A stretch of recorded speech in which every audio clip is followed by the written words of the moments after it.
Dapatkan welcome bonus sebanyak $170 selepas mendaftar di Huobi dan anda boleh mula membeli kripto kegemaran anda. Cubalah sekarang di Huobi Global. Dan Assalamualaikum, salam kripto.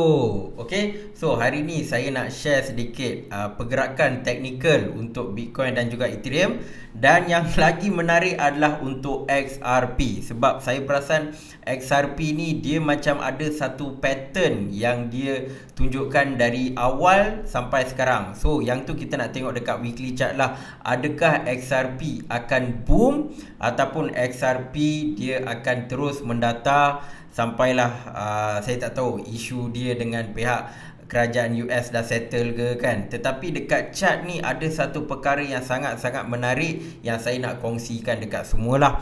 Okay, so soalan yang selalu saya dapatkan kadang-kadang adalah berapa banyak nak invest kan, berapa banyak money yang kita should be afford to lose kan. So tuan-tuan puan-puan mungkin yang baru tengok channel ni boleh klik link dekat atas. Okay, yang tu dalam link tu saya ada ceritakan apakah teknik yang tuan-tuan puan-puan boleh gunakan untuk allocate duit yang nak masuk dalam setiap kali trade. Okey, boleh check link dekat atas tu.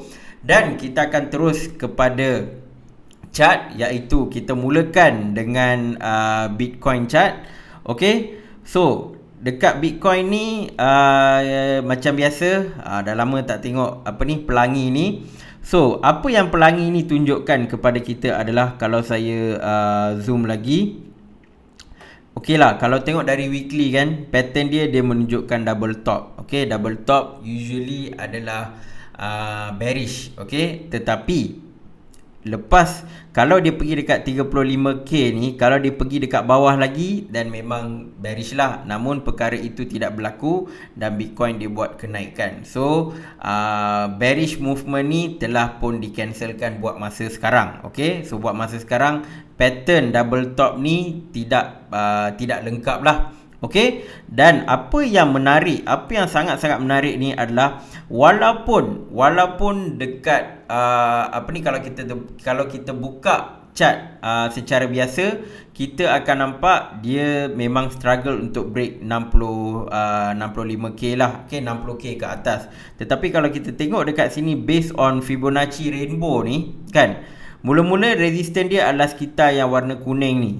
Okey, kemudian warna hijau ni menjadi resistance dia lah setelah sekian lama. Tetapi kedua-dua ni adalah pada arah yang sama. Dan yang menariknya tuan-tuan puan-puan, as time goes by, kalaulah dia naik lagi kan, dia naik lagi, let's say lah bulan March, bulan depan, dia test balik dekat 60k, maka putih ni adalah another indicator yang kita kena tengok betul-betul adakah dia akan break ataupun dia akan jatuh balik. Dia akan jatuh, and then yang ni pula bila dia pergi lagi tinggi baru dia akan pergi balik. Contoh. Tapi apa yang pasti, every time resistance dia makin rendah. Mula-mula yang belah kuning ni, kemudian belah hijau, sekarang ni yang saya akan tengok adalah putih ni, adakah dia akan menjadi resistant. Okey, tetapi it's a good news. Berita baik sebab apa? Sebab dia akan menjadi sesuatu yang sangat bahaya kalau dia pergi max out sampai merah ni,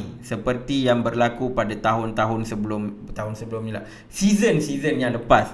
Okey, kalau kita tengok dia dah max out pada 2013, November 2013. Lepas tu Januari 2018 dia dah max out, lepas tu memang terus jatuh. Perkara itu tidak berlaku. Tidak berlaku. So room untuk dia naik lebih tinggi tu sangat-sangat ketara lah kan. Kalau dulu contohlah ditakdirkan kalau tahun lepas dia terus max out, mungkin dia akan pergi sampai 100,000 lah, 100,000. Tapi sekarang ni kalau dia max out 160,000.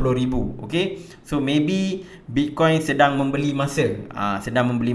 Okay, walaupun saya pernah share video bahawa tak semua demand itu masuk ke dalam Bitcoin, dia masuk ke dalam derivatif dan sebagainya. Tetapi bayangkan kalau 100% demand untuk beli Bitcoin tak masuk dekat futures, tak masuk dekat ETF dan sebagainya, probably dia boleh shoot lebih tinggi. Tetapi perkara itu tidak berlaku due to artificial supply. Saya pernah cerita dalam video sebelum ni. So Bitcoin tengah hovering lah. So sekarang ni lepas dia drop tuan-tuan puan-puan, okay, dia drop sampai yang level biru ni. Kalau dulu dia drop sampai level macam yang biru muda, sekarang ni dia drop sampai level ni, dan sekarang dia tengah buat kenaikan. Next resistance yang dia perlu break adalah 54k, 54 ke 55k. So resistance yang pertama dia berjaya break, iaitu dekat 43k lah kan, 43k, sekarang dekat 44. So kita nak tengok adakah dia nak turun balik ataupun dia boleh pergi balik dekat sini. Kalau dia pergi balik dekat 54k, then kita boleh bincang pasal 60k punya resistance level yang dia kena break lah. So sekarang ni kalau kita nak cerita, ni based on technical analysis Kalau ikut pandangan peribadi, memang bagi saya anytime dia boleh break 60k tu, 60k level ni dia boleh break. Tetapi based on chart, saya cerita based on chart, Bitcoin perlu break dulu 54k ni sebelum kita cerita untuk dia break 68k ni. Okay, so buat masa sekarang kita perlu tunggu untuk dia pergi naik lebih tinggi lah. Tetapi dengan keadaan Bitcoin naik sikit ni, kita boleh tengok altcoin mula buat recovery. So selalunya kalau Bitcoin dia tunjuk sedikit kenaikan, altcoin pun dia akan start naik lah. Okay, then maybe Bitcoin boleh catch up balik. Okay, so far things are good for Bitcoin. Okay, so kalau kita tengok dari sudut dominasi Bitcoin ni, so kalau tuan-tuan puan-puan tengok dekat chart ni, okay, so perkara ni tidak berlaku lah. Ini zaman bearish kawasan ni. So sekarang ni new pattern, ada pattern baru pula. Okay, so yang ni saya buat ni, ini adalah cup and handle. Memang Bitcoin dia trade betul-betul dalam ni, dan sekarang dia dah break betul-betul based on apa yang saya lukis dulu. Okay, so dia sedang break, maksudnya dia sedang kumpul balik dia punya dominasi lah. That's why harga dia jatuh. Selalunya saya nampak sekarang ni kalau Bitcoin nak jadi dominan, bukan dia pecut naik atas, tetapi dia menjunam ke bawah. Bila dia menjunam ke bawah, baru dia dapat dia punya dominasi. So kalaulah kita nak dia dominate balik kawasan ni, maksudnya Bitcoin kena jatuh lagi.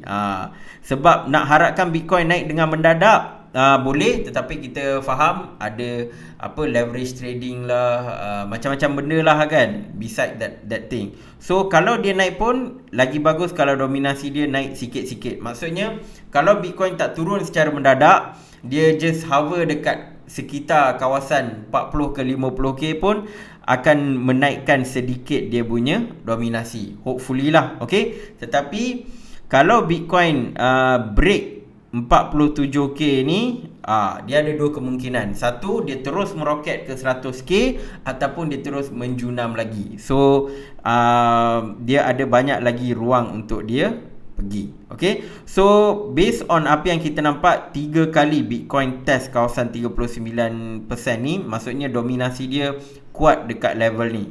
So most likely Bitcoin takkan break 39% lah. Okay, so anytime dia rasa dia lemah, dia akan kuatkan diri dia balik. So bila dia kuatkan diri dia balik, selalunya dia akan jatuh in terms of dia punya pricing. Okay, so this part tuan-tuan puan-puan kena always check lah. Okay, so kalau dia dekat level-level ni, be prepared. Be prepared sebab apa? Sebab kalau dia jatuh ke bawah, bagus. Sebab altcoin akan meroket during that time. Sama lah yang berlaku dari Oktober sampai Disember, dan juga dari ni lagi ketara lah, dari 2020, Disember 2020 sampai ni. Ini yang banyak altcoin meroket. Tetapi dekat sini pun ada mini movement upwards untuk altcoin. So kalau dia pergi sini balik dan dia jatuh balik, baguslah untuk altcoin. Okay, so ini adalah on the dominasi. And kita nak tengok Ethereum. Ethereum pun sama juga, dia buat double top. Dan sekarang ni Ethereum tengah naik balik. Benda nampak lebih positif untuk Ethereum. So next dia akan cuba break harga mana ni, 3,500, jangka saya 3,500, dan seterusnya dia perlu test yang ni. Kalau dia pergi balik dekat kuning ni, 5,000 ni, confirm dah 5,000. Kalau based on pergerakan dia lepas, kuning ni adalah resistance dia. So kalau dia naik balik, dengan harapan Bitcoin pun pergi balik dekat 60k kan, dia pun pergi. Ataupun mungkin naratif ETH 2.0 tiba-tiba jadi semakin kuat, and Ethereum tak kisah pasal pergerakan Bitcoin, dia boleh meroket. Dan kalau dia pergi dekat kuning ni, dia memang dah reach 5k lah. Dia akan reach 5k. So 5k ni adalah satu psychological level yang penting untuk Ethereum. Dan lagi satu pattern yang saya nampak dekat Ethereum ni, kalau tengok on the daily chart dia menunjukkan pattern pattern ni. Pattern apa ni? Ini kita panggil inverse head and shoulder. So kalau dia buat satu lagi movement downwards and then dia kembali balik sini, then kita boleh tengok dia meroket balik lah. Okay, so dah nampak 1, 2 kan. So ini tak complete lagi. Adakah dia akan pergi atas terus ataupun dia akan drop balik dan baru dia continue atas. So apapun sekarang ni nampaknya pattern yang ditunjukkan oleh Ethereum on the daily chart adalah pattern yang bullish. So Ethereum ni saya memang akan watchful lah. So siapa yang beli dekat level ni 2400 memang untung lah. Bulan lepas siapa beli kat sini memang ni lah, tunggu dia naik. Okay, so pattern yang ditunjukkan oleh Ethereum sekarang ni adalah bullish. So yang line kuning ni saya letak adalah untuk test adakah dia akan menjadi support. So kalau ditakdirkan Ethereum drop sekejap, nak tengok adakah dia akan test level 3000 ni. Kalau dia test 3000 and then dia naik balik, then memang kita boleh harapkan hopefully dia akan pergi ke 5k. Itu adalah target untuk Ethereum. Dan kita tengok Ethereum pun sekarang makin kuat, di mana kalau kita tengok dekat chart ni, dia Ethereum against Bitcoin dia semakin meningkat dan resistance yang lepas adalah 0.085. So kali ni kalau dia naik balik, kita nak tengok adakah dia mampu break 0.085. Dan dengan naratif ETH 2.0 yang sangat kuat untuk tahun ni, walaupun macam-macam cerita lah kan yang kita dengar, tetapi still ramai yang harapkan proof of work ditukar kepada proof of stake pada tahun ini. So kalau benda tu berlaku, kita nak tengok adakah dia boleh break kawasan ni dan pergi dekat sini pula. Ini adalah next level 0.12. So maksudnya ETH akan jadi lebih dominant against the Bitcoin lah. Okay, then kalau dia pergi sini, then lagi bagus lah. That time kita pun tak tahu adakah Ethereum mungkin pergi ke 10k dan sebagainya. Okay, tetapi based on chart, kita nampak dominasi Ethereum ni semakin kuat. Okay, so that's why certain orang kata kumpul Ethereum sekarang kan. So narrative 2.0 dan juga kalau kita tengok dekat chart, Ethereum nampak upside terhadap Ethereum tu lebih jelas daripada Bitcoin. Next kita tengok coin yang lama orang tak cerita. Coin yang antara coin yang legend, tetapi sekarang banyak dah ada, Solana lah, Everlast dan sebagainya. So XRP punya market cap pun semakin lama semakin menurun. Dan the main question is adakah dia mampu break previous all time high dia sekitar $3.3 USD. Okay, dan benda itu tidak berlaku lagi, tapi ini adalah trend yang saya nak tunjukkan dekat tuan-tuan puan-puan.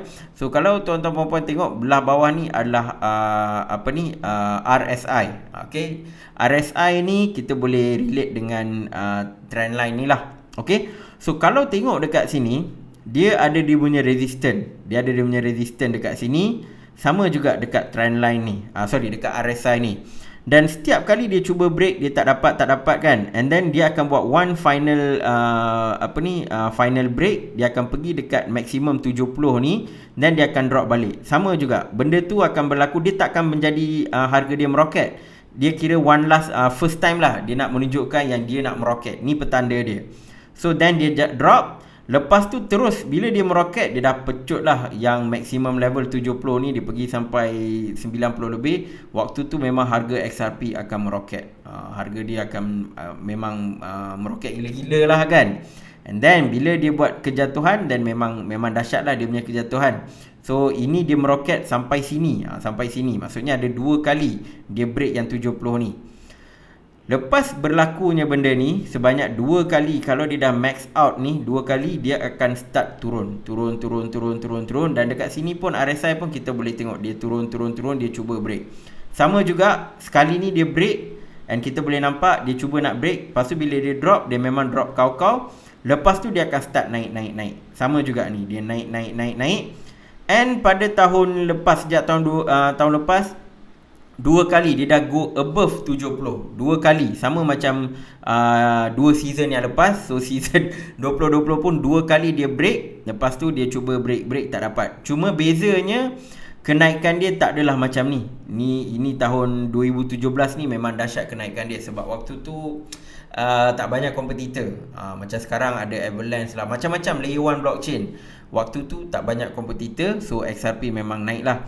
Tapi sekarang cerita dia sedikit beza, tetapi pattern dia masih sama dan masih boleh buat untung. Masih boleh buat untung. So kalau tengok dekat sini, dia naik. Sekarang ni dia cuba nak, dia tak dapat nak naik lah. Maksudnya ada satu resistance. So yang ni tuan-tuan puan-puan kena buka yang lock, kena toggle lock scale, baru boleh nampak chart macam ni. Kalau tak akan nampak lain sedikit. Okay.